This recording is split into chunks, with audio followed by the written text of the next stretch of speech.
Put a time limit on that, Inspector. Inspector what? Blackwell? Thank you. Oh, so we got an inspector, a PC. Yeah. I haven't gone past the signage where your signage is. It doesn't say the signage. Welcome to Police Prep, your trusted guide to joining the UK Police.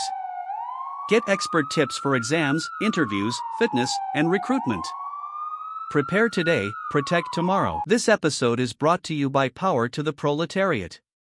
Please check the link below, subscribe to his channel, and give him credit.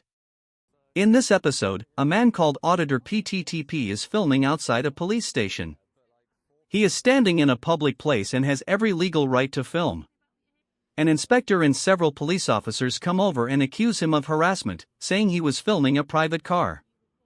They quickly threaten to arrest him, even though he hasn't broken any law. PTTP stays calm, argues back with strong points, and shows that the officers are acting unprofessionally. In the end, he files a formal complaint, and the chief inspector has to respond to it. Hello? Are you doing the news piece? Just having a look at your cars now, really. Just saw his PC was idling up there, and I figured she was going to be coming out in a second. So, yeah, just waiting for. Oh my days! Oh, so we got an inspector, a PC, PC, inspector.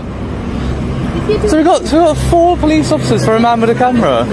But it's quite intimidating, isn't it, having 4 people come out? Well, there's private vehicles there as well as vehicles that are unmarked. Sure, but I'm just wondering what your purpose but it's quite is. intimidating having 4 officers come out and across somebody with a camera. You're here on police premises. Yeah, but so like 4 we people. need to Really? establish Okay. whether there's a security issue. Okay. So, do you want to talk to me about what you're here for? I've got no issue with you filming, but as I've said, there's private vehicles. Yeah, And there's it's not my intention to get those. If they're in the background of a shot, they're in the background of a shot. But I'm not here to. I'm not doing a news piece. Do you want an interview? I'll talk to you if you'd like to have an interview. Not particularly. No, just want to have a look around. That's all. Just like to look around. I saw you obviously trying to walk around there. So I was just wondering. You should be careful with the information that you say like that, because I wasn't trying to walk around there at all. From the very first seconds, you can tell what's happening. 4 officers, led by an inspector, walk straight up to the auditor. They don't stop to watch or think first, they just step in right away. The inspector starts with a soft opening line. She says she has no problem with the filming. But right after that, she adds a small detail: there are private cars inside the car park. This sounds harmless, but it sets things up so that anything the auditor does next can be used against him. Then her colleague jumps in with a strong claim. He says he saw the auditor try to enter the private car park. But this isn't just a description, it's an accusation. Was the auditor close to the car park? Yes. Did he do anything illegal? No. But here's the trick: if the officers can make everyone believe he meant to go in, they can use that as a reason to stop him.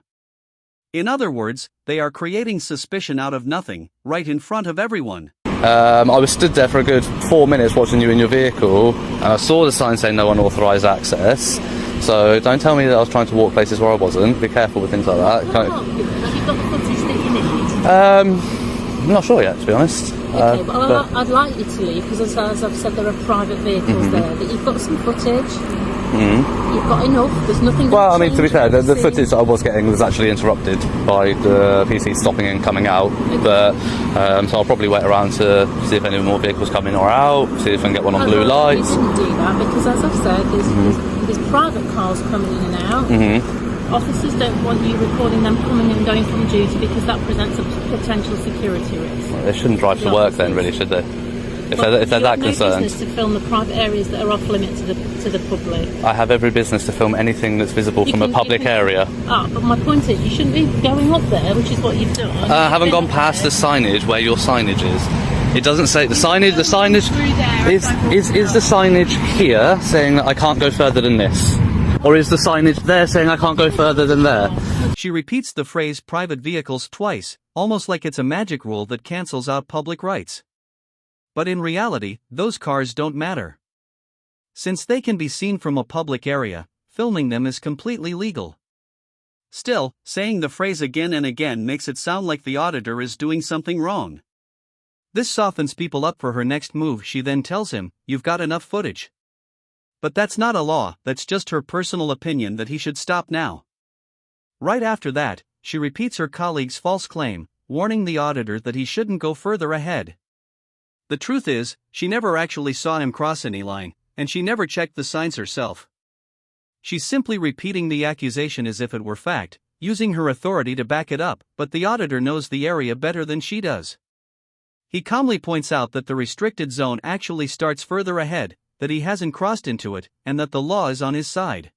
My personal use, public interest. Well, my personal vehicle is there, and I'm asking you, from me to you as a private individual, I'm not comfortable with you violating my personal space. It's not your personal space. It's my vehicle there, my private vehicle is there, and I'm not comfortable with you filming that. Well, if you hadn't announced that it was your private vehicle, nobody would ever have known. I'm telling you it is, so no, you therefore are I'm doing now. asking you to stop. Yeah, well, I'm not going to. It's in a public area. In which case you'll have to be removed to prevent the breach of the peace, because you are. How am I breaching the peace? Do you know what the threshold is for breach of the peace? You already have enough footage, so I'm asking you to leave. Okay. You're creating these officers aren't able to get on with their policing duty. I'm not stopping them. The inspector's response here is surprising. She says, my personal vehicle is there, and I'm asking you, from me to you as a private person, I'm not comfortable with you being in my personal space. But this doesn't really make sense. She is in uniform, on duty, and talking about a police car park that belongs to the force, not to her personally. It's also clearly visible from a public area.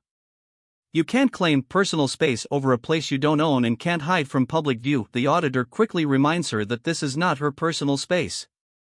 Still, she insists she isn't happy about her vehicle being filmed. But there's an obvious problem with this. If she hadn't said anything, no one would have known which car was hers. She's the one who connected herself to that vehicle, not the auditor. So this isn't the auditor invading her privacy, it's her own mistake. She then tries to use her authority to back up her feelings. She warns that if he doesn't stop filming, he will be removed to prevent a breach of the peace. But this isn't correct. A breach of the peace is meant to stop violence or serious disorder, not to stop someone from doing something legal just because an officer feels uncomfortable. There are individuals, as I was, getting on with a matter that's of concern to the community, and I've got an individual on police premises filming not only the police cars coming and going, but officers arriving for duty and leaving again. That causes me a concern. So you're working on conjecture there, because I have specifically said that is not my intention. I've said to you, you're causing me a concern. So okay. I'd like you to leave. Well, you're concerned. Do you police by your feelings in this country, or do you police by what the law is? I'd like you to leave. Do you police by do you police by what the law is, or do you police by? The officers to take you away, because you are not. Am I in a public place? There are officers having private conversations about cases in the backyard of the police station. Well, they shouldn't be. They shouldn't be having that conversation in that sort of place. But you shouldn't be there within the scope of being able to film them. Do you know you can film anything you can see from a public place in the UK? Okay. Is this a public place? This is a public place. There you go. So if I can film it. Let me put it a different way. If you stand at the end of my driveway at home, which is a public place, repairable at public expense, and you film into my window, is that acceptable? Is this your home? Do you live here? Do you sleep here? But these are private premises. Beyond this line here, you are filming from a public into a private space. Okay. Is that permitted? Yes. She hears the auditor say again that he's standing in a public place. So she tries a different approach, a hypothetical question. She asks, if you stood at the end of my driveway at my home, which is also a public place, and filmed into my window, would that be okay? But this comparison doesn't really work. Filming into someone's home window can raise real privacy concerns under certain laws. However, this isn't a home, it's a police station, so there's no expectation of personal privacy here. The auditor sees through this right away and asks her plainly, is this your home? Do you live here? This is an important point, because the law treats a private house very differently from a workplace, especially one run by a public authority like the police. She then tries again, saying, this is private property. You're filming from a public area into a private one. That part is true, it is private property. But private property that can be clearly seen from a public spot can still be legally filmed. Her comparison to a home driveway doesn't really apply here.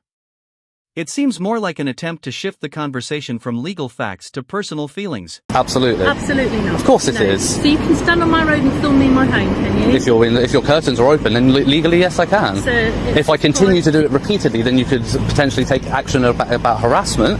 But at this point, I've been here once only, to come and get some footage that I want to. Just footage for a couple of minutes and then you can leave. No, please. you don't put a time. You don't put a time limit on my rights. I do put a time limit on you, and I'm telling you. Do you know what now, Article 10 is of the Human Rights Act? You are causing me personally harassment and alarm by filming here. Go talk to Lord Justice Bean about it. The police have a much higher threshold. To leave and then you're going to go. No, I'm not. I'm not. Arrest me? Yes, you're going to arrest me. You'll be hearing from my solicitors and you'll be having a civil suit on your hands. Arrest me for what? What are you going to arrest me for? You are causing a nuisance. What are you going to arrest me for?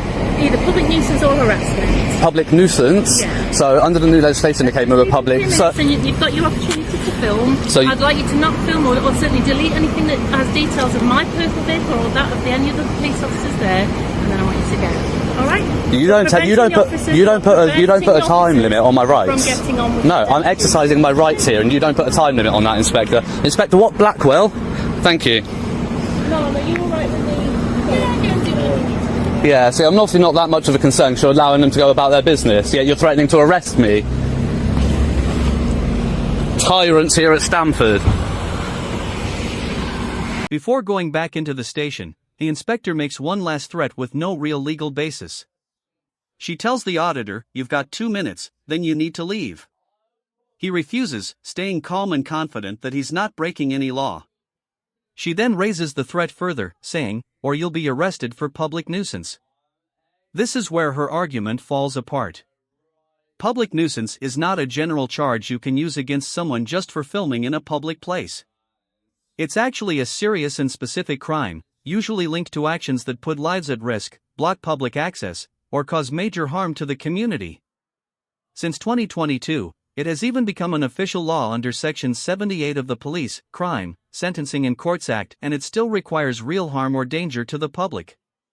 Someone quietly filming from a legal spot doesn't come close to that. By threatening arrest, she isn't enforcing the law, she's trying to scare the auditor into leaving. This is a misuse of her power, using a charge that clearly doesn't apply just to make him go away. Chief Inspector John Shields' response afterward is just as concerning. He starts by defending Inspector Blackwell, saying she had every right to ask the auditor what he was doing. That part is fair, officers can ask questions. But he ignores the bigger problem: she didn't just ask questions. She made false claims about the auditor's actions, brought up a strange personal space argument, threatened him with arrest for public nuisance, and even suggested his lawful filming was a breach of the peace. None of that is simply asking what someone is doing. Shield admits that the auditor was sometimes standing on public property, but then says that filming toward police property may cause concern, as if that alone makes it wrong. This is the same weak reasoning the inspector used earlier. Feeling concerned doesn't matter under the law unless there's real suspicion of an actual crime, and there wasn't one here. Shield never addresses this. He just repeats the same excuse in more formal words. The most disappointing part is when Shield says he doesn't believe the inspector acted unprofessionally. But the video clearly shows otherwise. Being professional isn't just about not shouting or swearing, it also means following the law correctly, not making false threats, and not letting personal feelings affect how you use your authority. Inspector Blackwell failed in all of these ways. She claimed personal space over a police car park that wasn't hers, used a home driveway comparison that didn't apply, and threatened an arrest with no legal basis. Even with all this evidence, Shield still approved her actions. This shows a common problem with these kinds of internal reviews: they often protect the police instead of protecting the public.